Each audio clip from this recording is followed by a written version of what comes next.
우리 만나서 반갑습니다. 우리 옆 사람과 함께 인사 나누겠습니다. 참 잘 오셨습니다. 당신을 사랑하고 축복합니다. 네, 오늘 이렇게 다시 한번 만나서 반갑습니다. 한 주 동안 평안하셨습니까? 아무리 우리가 어떤 마음으로 왔을지라도 하나님의 강권적인 은혜와 그 평안으로 채워지는 이 아침이 되기를 주님의 이름으로 축복합니다. 은혜는 회개 위에 흐른다라는 말씀의 제목으로 은혜를 나누도록 하겠습니다. 많은 교회들이 변화를 꿈꾸고 있습니다. 스스로가 각성하고 우리가 이 시대에 깨어있는 교회가 되자라고 하면서 자성의 목소리를 높이고 있습니다. 우리가 이 몇 년 사이에 나라가 많이 혼란스러웠죠. 근데 위기 속에 고난 속에 교회는 더 강해지는 법입니다. 더 순결해지는 법입니다. 마치 용광로에 쇠가 들어가서 녹아서 모든 불순물들이 다 제거되는 것처럼, 모든 불순물들이 제거되고 순금만 남게 되는 것처럼 우리는 위기 속에서 더 정결하게, 더 순결하게 하나님을 따라 살아가는 주의 백성이 되어 가게 되는 줄 믿습니다. 그래서 교회가요, 성도가 이래서는 안 된다라고 하는 경각심을 많은 사람들이 가지고 있습니다. 교회 안에 들어온 인본주의와 또 교회 안에 팽배한 황금 만능주의, 이 모든 것에서 교회가 벗어나자, 오직 말씀으로 돌아가자라고 하는 그런 선언들이 많이 이루어지고 있습니다. 이 시대의 폐역에서 돌이켜 회개하자라고 하는 목소리가 커지고 있는 것입니다. 우리가 그리스도인이라면, 하나님의 백성이라면 마땅히 행해야 될 그 일들, 그 일이 무엇입니까? 바로 하나님께로 가까이 나가는 것입니다. 주님의 말씀으로 돌아가는 것입니다. 주님의 성품을 가지고 살아가는 변화의 주역이 되시기를 주님의 이름으로 권면합니다. 우리가 어떻게 하면 변화할 수 있을까요? 이건 뭐 프로그램을 바꾼다라고 해서 이루어질 수 있는 것이 아니죠. 교회에 없었던 이벤트를 한다라고 해서 교회가 새로워지는 것, 우리의 믿음이 성장하는 것 아닙니다. 그러니까 이런 것은요, 마치 이런 내용과 같아요. 그 뭐냐면, 우리가 속옷은 갈아입지 않는데 겉옷만 갈아입는 것과 똑같습니다. 속에는 씻지를 않는데 화려한 옷만 입는 것과 똑같은 거예요. 여러분, 진짜 깨끗해지려면 어떻게 해야 됩니까? 씻어야 되죠. 씻는 게 정상 아니겠습니까? 우리가 운동 열심히 해가지고 흠뻑 땀을 흘렸는데, 여러분, 흠뻑 땀을 흘렸는데 내 몸에 이제 무슨 냄새가 나겠어요? 땀 냄새가 나겠죠. 쩐내가 나겠죠, 그야말로. 근데 향수만 뿌린다고 해서 그 냄새가 제거가 됩니까? 처음에는 제거가 되겠죠. 나중에 이제 그 땀 냄새와 향수가 합쳐져 가지고 더 고약한 냄새를 냅니다. 어떻게 해결할 수 있을까요? 씻어야 됩니다. 근본적으로 씻어야 돼요. 제가 예전에도 한번 드린 말씀 같은데요. 중고등부 시절에는요, 냄새가 많이 나더라고요. 저도 발냄새가 많이 났어요. 예, 그래서 건강해서인지 발냄새가 많이 나가지고 좀 그게 컴플렉스였어요. 어딜 가나. 그래서 양말을 신고 다니는 게 좀 힘들었는데 그 발냄새의 소다가 좋다라고 하는 소식을 들은 거예요. 야, 이건 진짜 반가운 소식이다. 소다를 당장 구입을 했습니다. 여러분, 소다 아시죠? 달고나 해먹을 때 살짝 뿌려서 먹는 소다 있잖아요. 그 소다를 뿌리면 발냄새가 안 난다는 거예요. 그래서 한번 뿌려봤네? 진짜 안 나는 거예요. 너무너무 신기했어요. 그래서 한 번 뿌리고 그 다음날도 뿌리고, 근데 나중에는 더 뿌려야 되더라고. 그래서 더 뿌리다가 어떻게 되냐면 이게 부작용도 이런 부작용이 있어요. 발이 미끌미끌한 거예요. 별로 기분이 안 좋아. 그리고 한참 뛰어놀고 운동을 해야 되는데 운동을 할 때면 양말이 돌아가는 거예요. 이게 미끄러우니까. 그리고 운동화를 신을 수가 없는 거예요. 미끄러워가지고 그냥 쓱 미끄러져요. 그게 부작용이더라고요.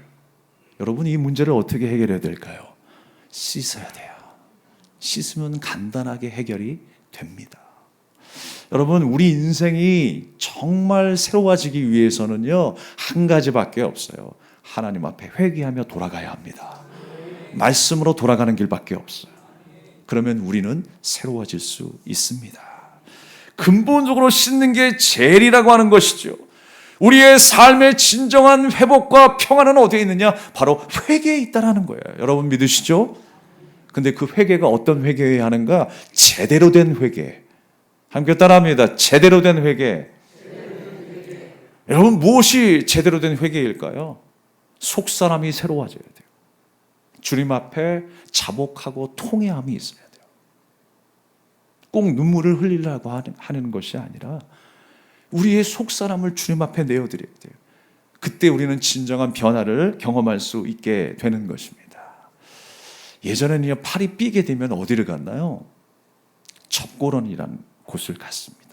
그 접고런에 팔이 삐어가지고 힘들게 찾아갑니다. 조금만 건드려도 너무너무 아픈 거예요.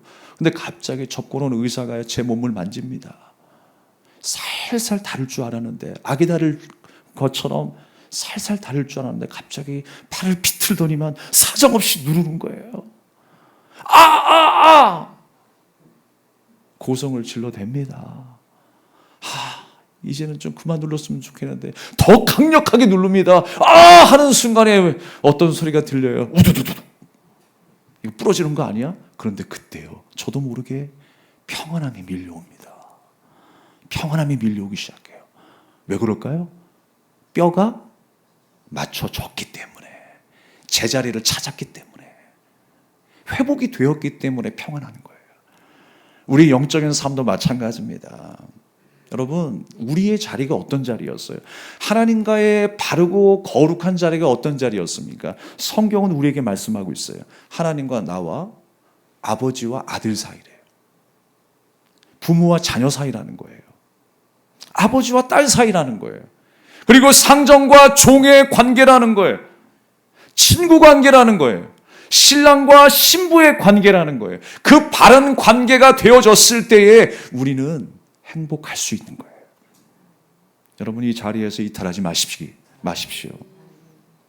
날마다 우리가 있어야 할 그 자리, 제자의 자리, 종의 자리, 자녀의 자리를 지키면서 주님 오실 그날까지 인내하며 살아가는 여러분 되시기를 주님의 이름으로 축원합니다.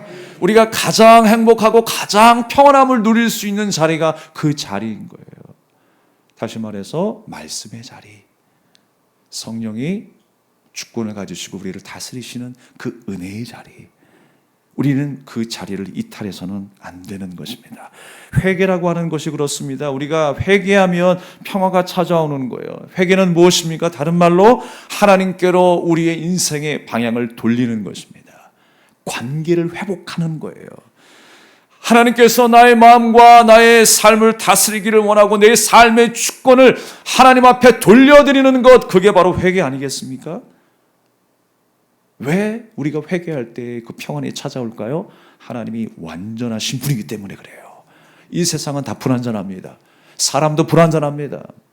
그러나 하나님은 완전하십니다. 할렐루야. 완전하시고 우리의 삶의 주권자가 되시기에, 평화의 주체가 되시기에, 우리가 주님 앞에 더 한 걸음 가까이 나갈 때에 우리는 세상이 알 수 없는 하늘의 평안과 기쁨을 누릴 수 있게 되는 줄 믿습니다. 여러분, 아담과 하와가 죄를 지었을 때요, 처음에 어떤 행동을 했나요? 두려움을 느꼈어요. 수치스러움을 느꼈어요. 그래서 숨었어요. 숨는 것과 두려움이 있었어요. 창세기 3장 10절의 말씀에 보니까 내가 벗었으므로 두려워하여 숨었나이다 그랬습니다. 여러분, 이 회개라고 하는 것은요, 이런 두려움에서 우리를 건져내는 능력이 있어요. 숨었던 우리의 삶을 다시 한번 자유하게 만들어요. 그게 회개입니다. 사람이 그래서 가장 평온할 때는 언제입니까? 바로 내 삶의 중심이 하나님 안에 있을 때. 우리가 주 안에라고 하잖아요. 주 안에 있는 나에게, 주 안에 있는 것, 주 안에서 기뻐하라, 주 안에서 사랑합니다라고 하는 것, 주 안에 있는다라는 게 뭐예요? 내 삶이 하나님 안에 있는다라는 것이 무엇입니까? 바로 내가 종으로 있고 주님이 우리의 주인 되셨을 때입니다. 내 삶의 주님이 나의 주인 되실 때라는 거예요.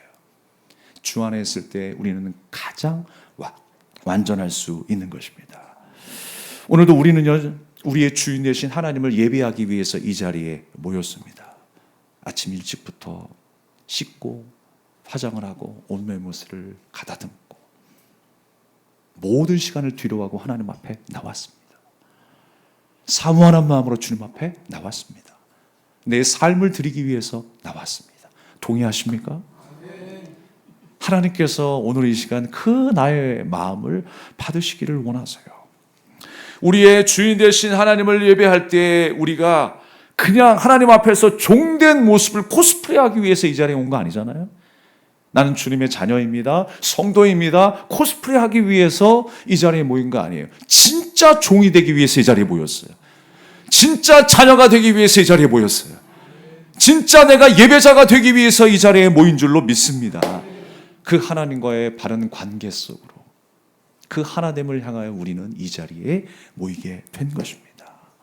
여러분, 말씀을 잘 듣는 진정한 종이 되시길 바랍니다.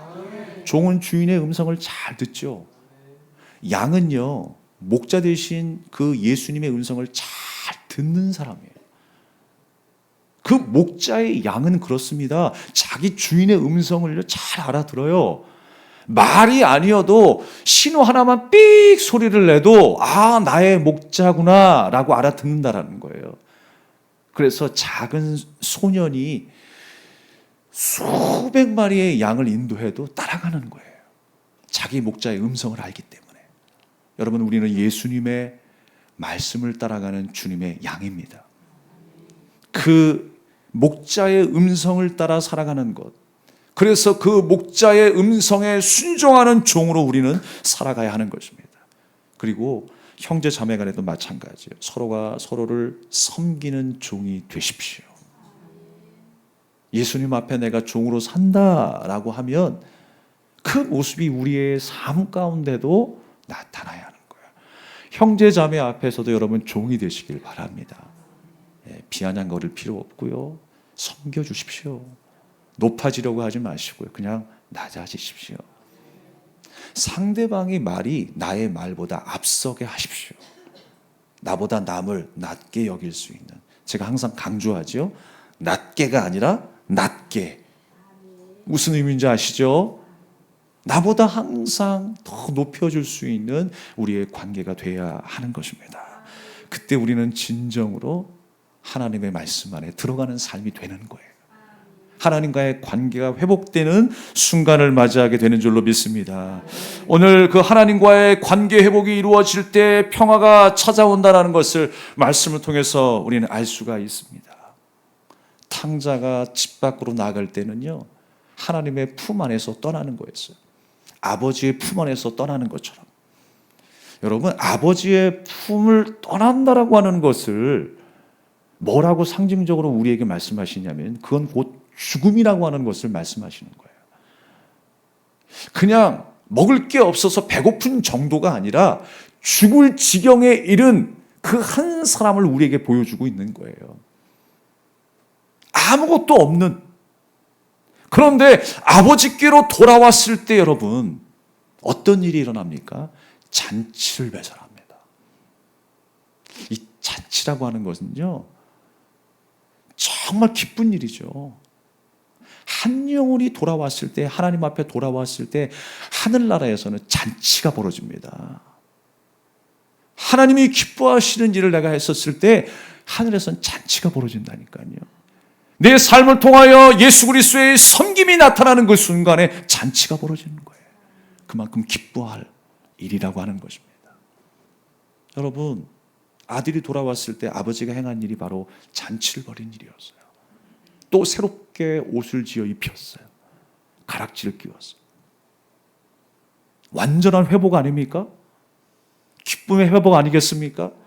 관계가 회복되어졌을 때 모든 것이 기쁨으로 충만하기 시작했어요.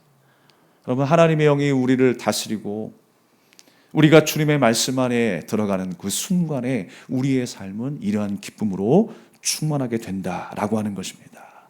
오늘 1절 말씀에 보면 자신들의 허물을 자복하였을 때, 하나님 앞에 회개하였을 때에 백성 중에 4분의 1은 율법을 낭독하기 시작했다고 했어요. 그리고 놀라운 사실은 무엇입니까? 그 말씀 앞에 이제 이스라엘 백성들이 듣기 시작했다라는 거예요.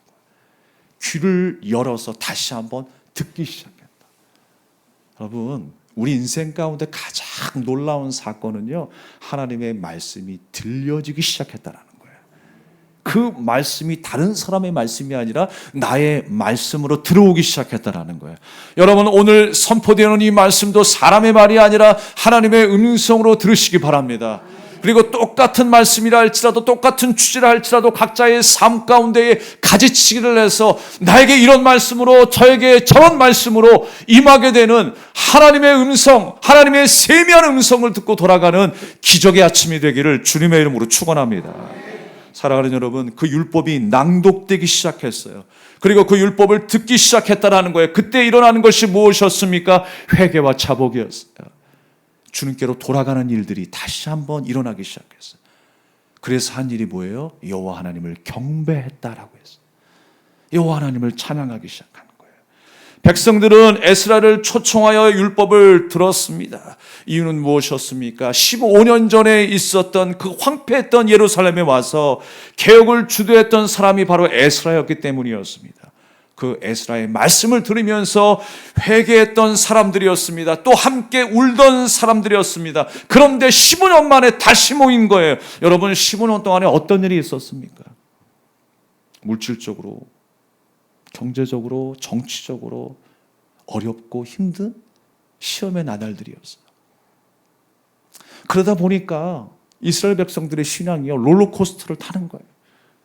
잘 믿다가 또 잘 못 믿다가, 하나님을 잘 섬기다가 바알을 잘 섬기다가, 열심히 순종하다가 불순종하다가, 그런 시간들 반복이. 우리도 그렇지 않습니까? 하나님 앞에 회개하며 주님의 말씀으로 돌아가자, 다시 복음으로 그렇게 외치지만 또 우리는 어느새 나락으로 떨어지지 않습니까? 그러나 주님은요, 포기하지 않으셨어요. 인자와 사랑으로 선지자들을 보내주셨고, 말씀을 듣게 하셨고, 또 닫혔던 귀를 열어주셔서 회개의 자리로 인도하셨다라는 사실입니다. 여러분, 15년 동안에 그런 일들이 일어났어요. 계속 반복되고 있었던 거예요. 하나님 앞에 나와 회개하며 하나님의 역사를 경험하고, 또 하나님의 은혜 속에 살다가 또 배반하고 불순종하며 그렇게 살다가 또 하나님 앞에 회개하며 나오게 된 것입니다. 그 과정 중에 있었던 일 중에 하나가 뭐였습니까? 성전 재건의 역사였어요. 성전 재건을 하는 중에 많은 사람들이 시험에 들어 또 자기의 유익과 자기 집에 신경 쓰느라 그 일을 감당하기가 버거웠던 거예요. 하나의 부담이 되기 시작했어요. 이제 내가 해야 될 중요한 어떤 리스트에서 빠지기 시작했어요. 그러다가 시간이 훌쩍 지나버린 거예요. 그런데 15년 만에 다시금 모여서 하나님 앞에 눈물을 흘리며 회개하기 시작했어요. 말씀을 듣기 시작했다라고 하는 것입니다. 에스라를 찾았던 것은 다시금 말씀으로 돌아가겠다라고 하는 의미였습니다.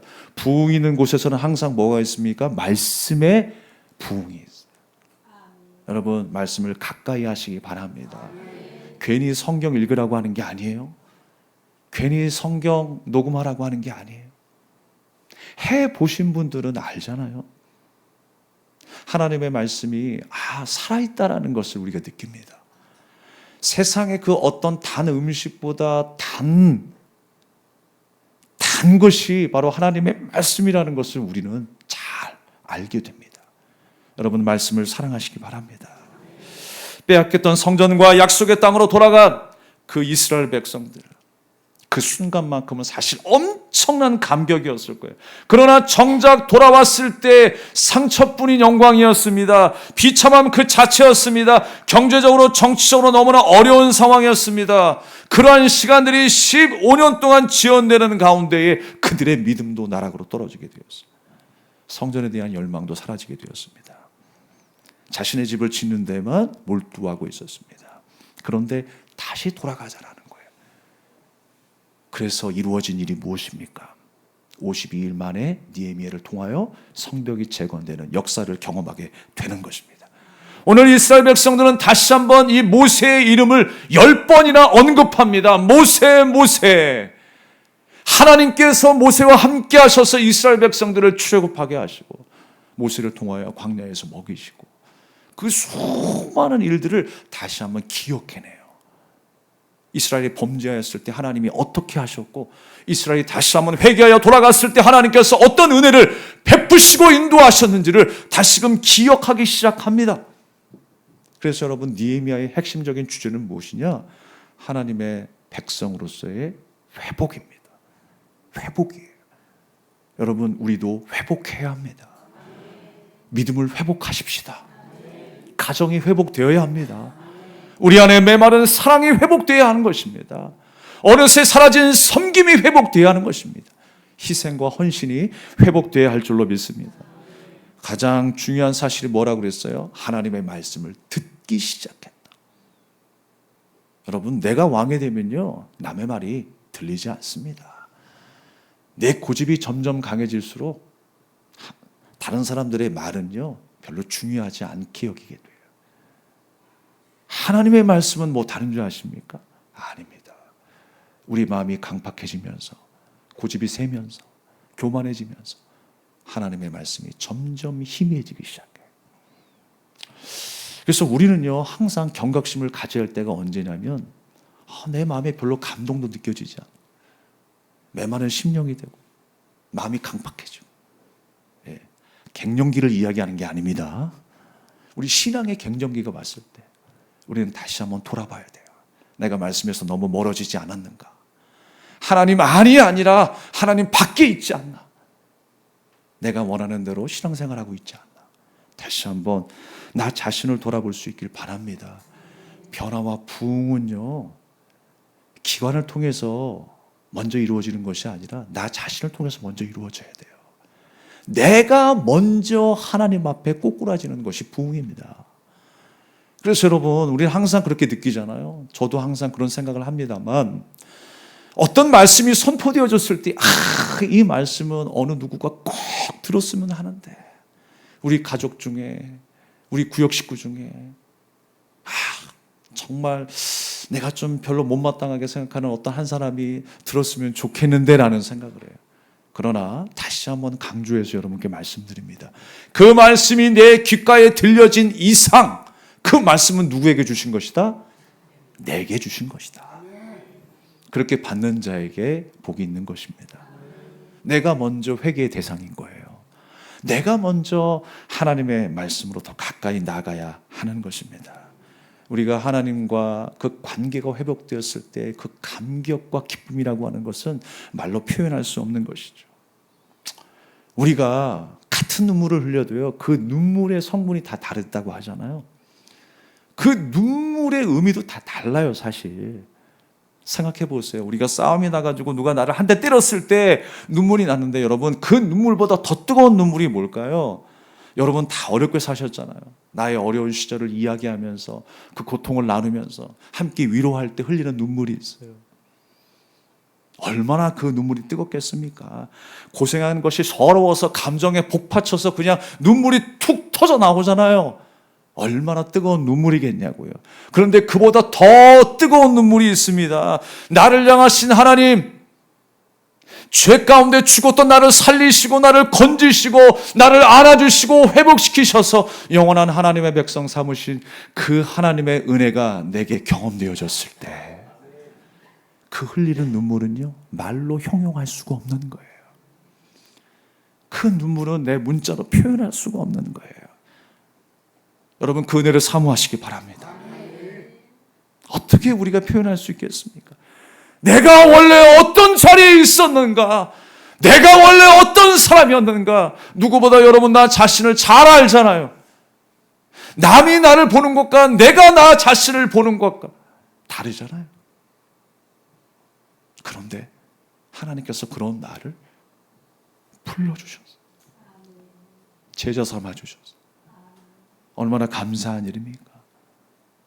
성령의 감동 가운데 우리가 주님 앞에 회개하며 주님의 품으로 돌아가게 된 그 순간에 흘리는 그 눈물이 얼마나 뜨겁겠습니까, 여러분? 그래서 여러분, 그 기쁨을 누리는 사람은요, 두려운 게 없는 거예요. 자유함을 누리게 되는 것이죠.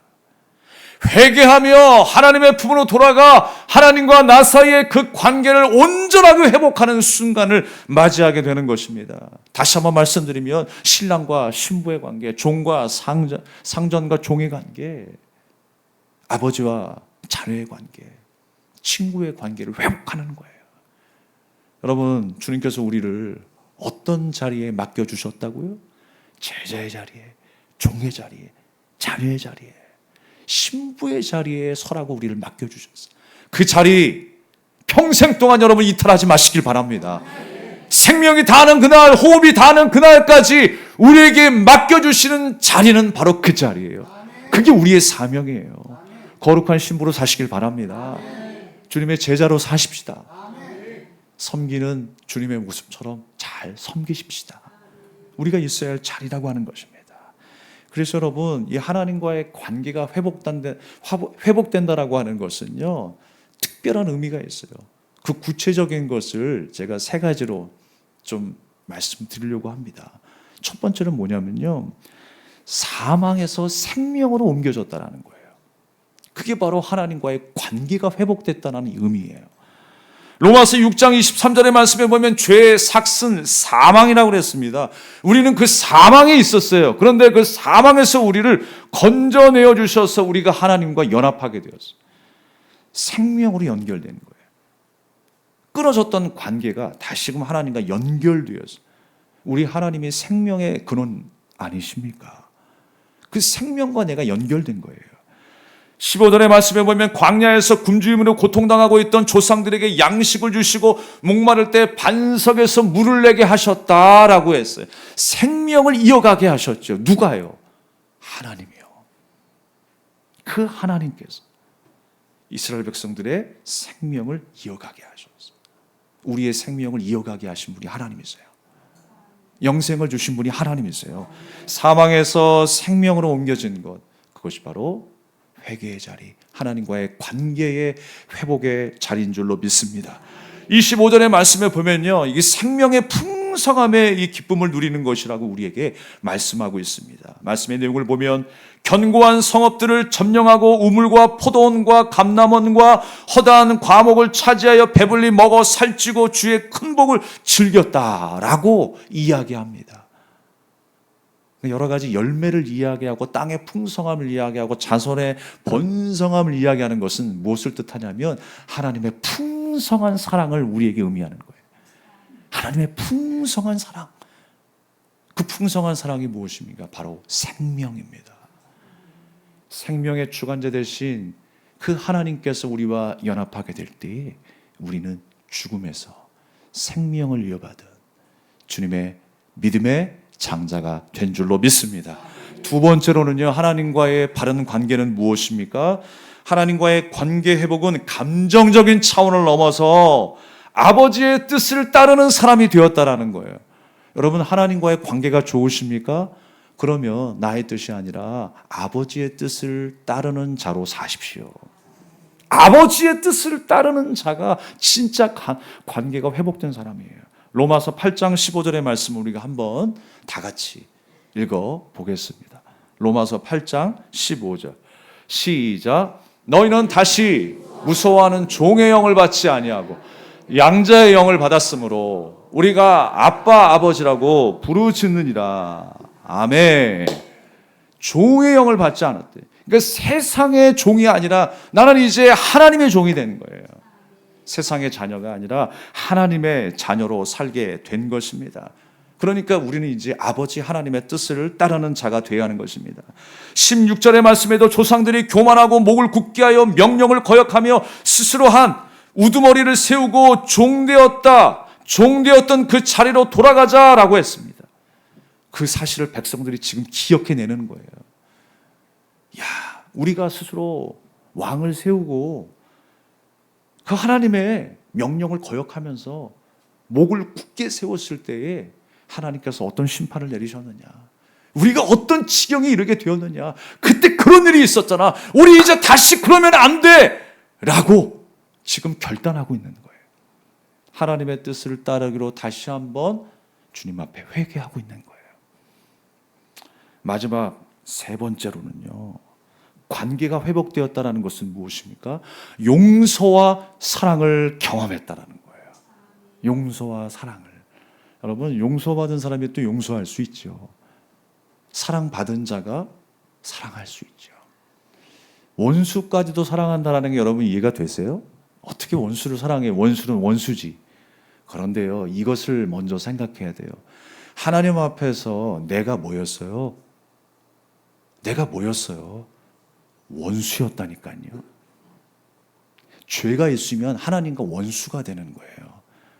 죄가 없으신 완전하신 거룩하신 분이 하나님이신데 죄인인 내가 하나님 앞에 원수된 자였어. 근데 그 원수까지 사랑하신 거예요. 나를 그렇게 사랑하셨다는 거예요. 그렇다면 여러분, 내가 사랑하지 못할 사람이 있어요, 없어요? 없어야 되는 거예요. 원수까지도 사랑하시기 바랍니다. 용서하지 못할 사람이 없어요. 여러분 마음속에 가슴속 깊이 박혀있는 용서할 수 없는 한 사람이 있습니까? 빨리 주님 앞에 내려놓으십시오. 더 이상 미워하지 마시고 자유하십시오. 예수 안에 평안함을 누리십시오. 용서하고 사랑하게 될 때에 더 큰 은혜를 누리게 될 줄 믿습니다. 로마서 5장 8절 말씀에 보면 우리가 아직 죄인 되었을 때에 그리스도께서 우리를 위하여 죽으심으로 하나님께서 우리를 자기의 사랑을 확증하셨느니라 라고 말씀하고 있습니다. 우리에 대한 자기의 사랑을 확증하셨대요. 17절의 말씀에도 백성들은 조상들에게 베푸셨던 용서하는 하나님이심을 기억하고 있습니다. 28절의 말씀에도 평강을 얻은 후에도 다시 주 앞에서 악을 행하였던 그 백성들에게 다시 한번 여러 번 긍휼을 베푸셨다 그랬어요. 어떻게 긍휼을 베푸셨다? 여러 번 또 긍휼을 베푸신 거예요. 30절 말씀에도 여러 해 동안에 참으셨다라고 기록하고 있어요. 계속 기다리시는 거예요. 나를 또 안으시고 또 안으시고. 마치 호세아의 아내 고메가 집을 나가면 또 데려오고 남의 집에 가면 또 데려오고. 그랬던 이스라엘이었는데 하나님께서 이스라엘을 다시금 부르시고 또 선지자를 통해서 말씀을 듣게 하시고 그 말씀의 자리에 가까이 나오게 하시고 하나님 앞에 종의 모습으로, 자녀의 모습으로, 신부의 모습으로 서게 하셨다는 것입니다. 여러분, 우리가 있어야 할 그 자리에서 이탈하지 마시기 바랍니다. 이렇게 이스라엘 백성들은 하나님 앞에 다시금 회개 자리로 나왔습니다. 긍휼을 베푸시는 그 하나님의 사랑의 손길 앞에 서게 된 거예요. 말씀을 정리하겠습니다.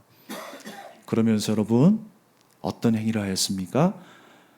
이 모든 말들을 이제 하나의 기록에 담아서 인봉했다라고 했습니다. 38절 말씀에 다 인봉하나이다라고 했어요.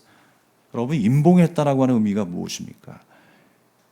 이제 우리가 그렇게 끊임없이 하나님의 말씀 앞에 배반하고 또 돌아서 배반하고 또 돌아가고 이러기를 반복했는데 이제 공식 문서로 만듭시다. 우리가 확증합시다.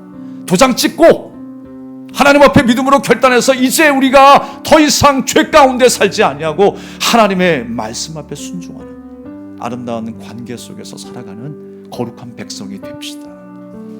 그게 인봉이었어요. 여러분, 하나님 앞에 인봉하듯이 결단하는 이 자리가 되기를 원합니다. 주님께서 우리에게 약속하신 것은 세상에 알 수 없는 큰 평안이에요. 그 은혜와 복을 우리에게 주시겠다고 약속하셨습니다. 하나님과의 바른 관계, 바른 예배자로 서시는 여러분 되시기를 주님의 이름으로 축복합니다. 오늘 이 아침에 주님 앞에 결단하십시오. 주님의 말씀을 떠나지 않는 주님의 자녀가 되겠습니다. 하나님의 말씀을 내 인생의 최고로 삼는, 나의 우선순위로 삼는 인생을 살겠습니다. 오늘 믿음으로 결단하시길 바라겠습니다.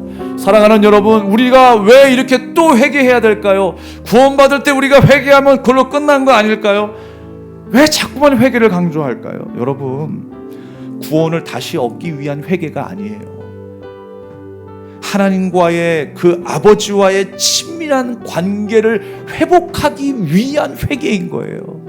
하나님, 내가 주님의 말씀으로부터 너무 멀리 왔네요. 한 걸음 한 걸음 더 가까이 가겠습니다. 그래서 회개 기도가 필요한 것입니다. 죄로 인해서 막힌 마음의 담을 허물고 다시 하나님 품으로 돌아가겠다라고 하는 것입니다. 한 주간의 삶이 더 가까이 하나님 앞에 나갈 수 있길 바랍니다. 성령께서 깨닫게 하시는 그 죄들을 인정하고 이제 그 죄에서 자유하여 기뻐하며 감사로 풍성한 한 주가 되시기를 주님의 이름으로 축원합니다. 주님의 인도하심의 손길을 바라봅시다. 보라, 보라, 너희는 두려워 말고 보라, 너희를 인도한 나를 보라, 너희는 지치지 말고 보라, 너희를 구원한 나를, 너희를 치던 적은 어디 있느냐, 너희를 억누르던 원수는 어디 있느냐. 보라, 하나님 구원을 보라, 하나님 능력을 너희를 위해서 싸우시는 주의 손을 보라, 보라, 하나님 구원을 보라, 하나님 능력을 너희를 위해서 싸우시는 주의 손을 보라. 다시 한번 보라, 보라, 너희는 두려워 말고 보라, 너희를 인도한 나를 보라, 너희는 지치지 말고 보라, 너희를 구원한 나를, 너희를 치던 적은 어디 있느냐, 너희를 억누르던 원수는 어디 있느냐. 보라, 하나님 구원을 보라, 하나님 능력을 너희를 위해서 싸우시는 주의 손을 보라, 보라, 하나님 구원을 보라, 하나님 능력을 너희를 위해서 싸우시는 주의 손을 보라. 우리 함께 주신 말씀 합심하여 기도하기를 원합니다. 여러분, 주께서 인도하시는 그 손길을 예의주시하시기 바랍니다. 어디로 인도하시든지 주님의 방향으로 따라갈 수 있는 주님의 손을 바라보는 자로 살아가기를 원합니다. 내 뜻대로가 아니라 세상의 방법대로가 아니라 하나님이 원하시는 길을 나도 따라가겠습니다. 주님의 손을 바라보는 내가 되게 달라. 우리 간절한 마음으로 주 한번 외치고 기도하겠습니다. 주여, 아버지 하나님,